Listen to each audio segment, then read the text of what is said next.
21 জানুয়ারি reporters against corruption র্যাকের আজকে শুভ জন্মদিন। তো সবার আগে আমাদের প্রত্যাশা এই শুভ জন্মদিনে র্যাক যেমন ভালোভাবে কাজ করবে, আমাদের জাতীয় অত্যন্ত ভালো একটি সরকার আগামী দিনে পাবে। আমি আমার বক্তব্যে বলেছি যে আমাদের প্রত্যাশা সুশাসন, সবার জন্য এবং ন্যায় বিচার, এখানে ন্যায়নিষ্ঠ এবং সুবিচার সম্পন্ন একটি রাষ্ট্র গঠন করার জন্য যা যা প্রয়োজন আমাদের প্রত্যাশা এই বছর আমরা সেগুলি পাব। তারপরও কতগুলি সম্পদ থেকে যায়। আমাদের দুর্নীতি তো আমাদের একটি বড় সংকট এমনিতেই।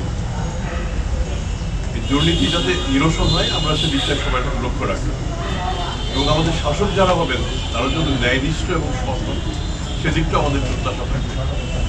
যদি আমরা ন্যায়বান ব্যক্তিকে নির্বাচিত করতে পারি, আমরা যদি দুর্নীতিবিহীন ব্যক্তিকে নির্বাচিত করে নিয়ে আসি, যদি তাদের শাসন সুপ্রতিষ্ঠিত হয়, আমাদের বিশ্বাস আগামী দিনগুলিতে বাংলাদেশ আরও এগিয়ে যাবে এবং অনেক সীমাবদ্ধতা সত্ত্বেও দুর্নীতি দমন কমিশন তার যে অভিষ্ট লক্ষ্য সেই লক্ষ্যের দিকে এগোতে পারবে।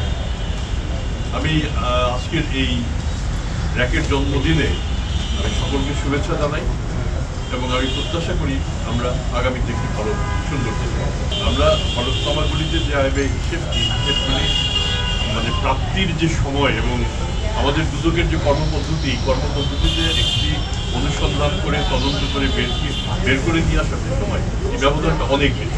সেই সময়টা অত সূক্ষ্মভাবে আমাদের পক্ষে কাজ করা সম্ভব হবে না, কিন্তু আমরা এটাও চাই আপনারা যদি কোনো হলফনামার কোনো ব্যক্তির সম্পদ নিয়ে আপনারা যদি সন্ধিয়ান হন, অনুগ্রহ করে আপনারা যে সবার আগে আমাদের হাতে দিন এবং আপনারা নিজেরাও অনুসন্ধান করে নিয়ে আমাদের অনুসন্ধানকে সহায়তা করুন। আমরা চাবো না হলফনামায় প্রদর্শিত হয়নি এরকম সম্পদের মালিক আগামী দিনে শাসক হিসেবে আছে। আমি আবার আপনাদের মনে করিয়ে দিই 2008 সালের নির্বাচনে তৎকালীন প্রধানমন্ত্রী শেখ হাসিনা তিনি সম্পদের যে হলফনামায় যে বিবরণী দিয়েছিলেন এবং বাস্তবে আমরা যে সম্পত্তি পেয়েছি তার মধ্যে ছিল বিস্তর ব্যবধান।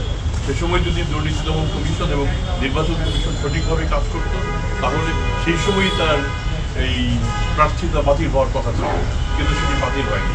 যে কাজে এই সময় আপনারা সবাই আমাদের সাহায্য করুন, আমরা অবশ্যই রাষ্ট্রের কাজে নিয়োজিত থাকতে